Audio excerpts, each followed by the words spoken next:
Hello there, Mia Gradney here with a look at what's making headlines in Houston, starting with people in the Cypress area reacting to the arrest of one of their neighbors for allegedly planning to detonate bombs earlier this week along Highway 290. And according to investigators, he had the means to do it. Here's Maria Aguilera with more.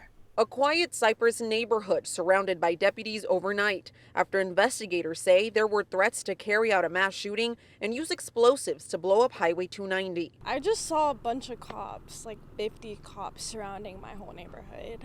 Victoria Martinez says the heavy police presence worried her. She quickly alerted her mom. My daughter told me last night something is going on. Investigators say this all started when 20-year-old Jeremiah Chavez called 911 threatening violence and claiming he had weapons and explosive devices. He had a gun inside that he planned on shooting people with, and he also had explosive devices that were already actually wired up to batteries.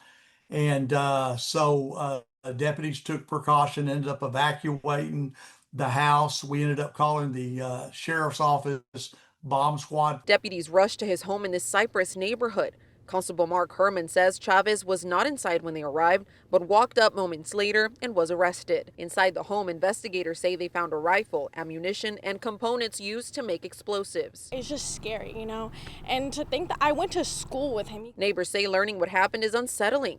Martinez remembers seeing him around when they were in school, hearing he may have been violent in a relationship. Really uncomfortable because, his house is right there. Imagine if he did that, those houses, would have been a huge fire.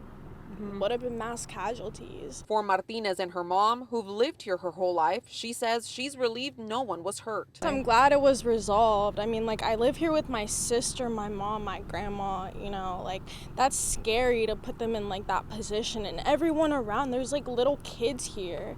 That's really scary. Maria, thank you. Now to a woman who's been without water service due to a blocked and possibly broken sewer main line.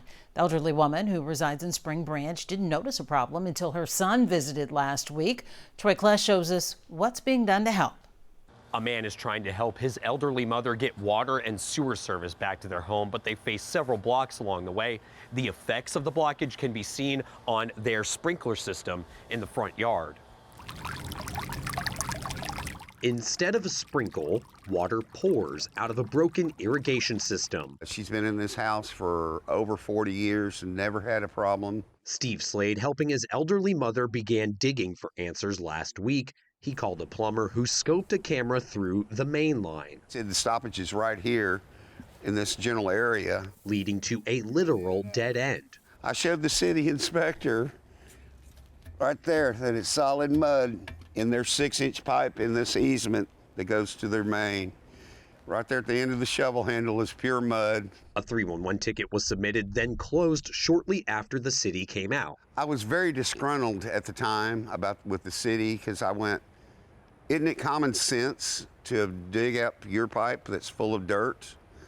And he just looked at it, he goes, no. After contacting Houston Public Works for a statement, a truck came out to start fixing the problem. After further digging, Slade believes a large utility truck drove through the backyard and broke the lines. CenterPoint Energy, who may have installed these power lines in the backyard, is responding, saying, in part, we are in contact with this customer and are working with them to investigate how the damages occurred. The situation potentially leading to a costly clean out. The one quote was close to $8,000. He did, after I said that is crazy, I said he came back with another quote of $4,000. I still thought that was insane. Another 311 ticket was created Wednesday, saying an inspection has been created to address the issue. If you have a similar problem, you should call 311 or you can submit a claim on CenterPoint Energy's website. In Spring Branch, Troy Kless, KHOU 11 News. Hoping they get a resolution soon. Now to the business of barbecue. It's getting tougher. Rising costs, thinner margins, and now more closures. Marcelina Benito has more on the shakeup in the signature industry and what it means for pitmasters. Guys, pitmasters are feeling it, and so are customers. Texas Ag Commissioner Sid Miller told me the record cost of beef threatening Texas barbecue. Consumers are going to start backing off the amount of beef they eat at these prices. Miller says Texas barbecue needs saving. Tonight, we're taking a closer look. Surviving in the world of barbecue. .29, thank you. Not for the faint of heart. Buckle your chin strap. You know, it's a tough business. Pitmaster Grant Pinkerton has been smoking meats since he turned 12. I've had a passion for meat my entire life. That passion turned into his first brick-and-mortar barbecue restaurant in 2016. Has the world of barbecue changed in all those years? It's drastically different now. It's exploded, man. You know, craft barbecue is everywhere. And now you can almost throw a rock and hit a pretty decent barbecue joint. Competition can be crushing. If you put two barbecue joints next to each other, they'll probably get better, but one of them's probably gonna close too. Pinkerton's has only gotten better.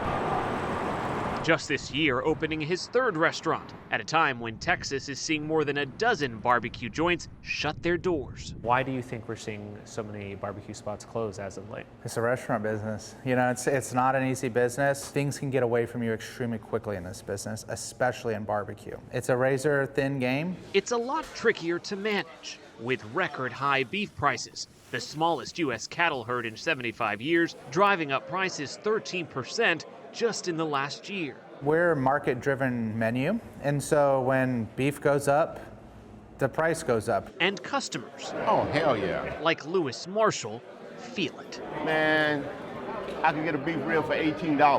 Now you're gonna pay $30. At Pinkerton's, the crowd's still lining up and willing to pay for premium beef brisket. They love the beef. But even the world's top pitmasters wonder when consumers may have to make different choices. Would you say barbecue is sacred in Texas?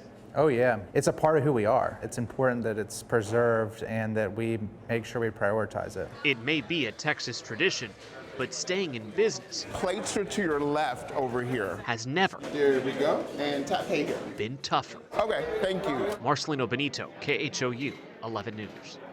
There's nothing like the taste of Texas brisket. Well, the future is apparently almost here when it comes to air taxis. It's being called the next generation aircraft, connecting major cities in Texas with air taxi networks. Here's Ron Trevino with more.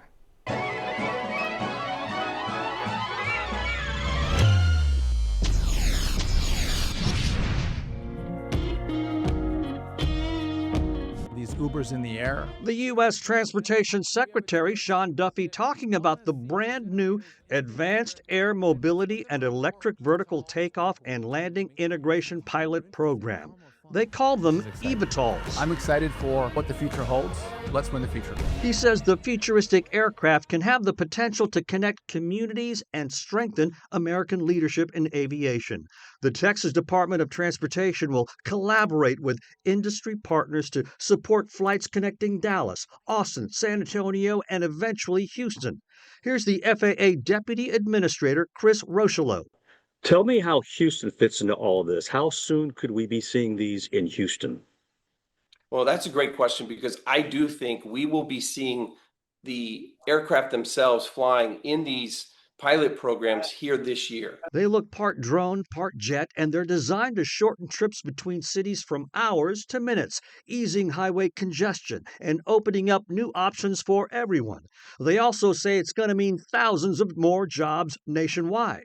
The FAA has given the green light to test these in a number of states, including Texas. We were truly testing the opportunity to learn from this experience and making sure that as we build a national level framework, that we're learning from the lessons that we're going to see here in Texas. The Transportation Department says it could radically change the way people and products move. We'll keep our eyes on the skies. Ron Trevino, thank you. With that, that's a wrap of your Houston headlines. I'm Mia Gradney.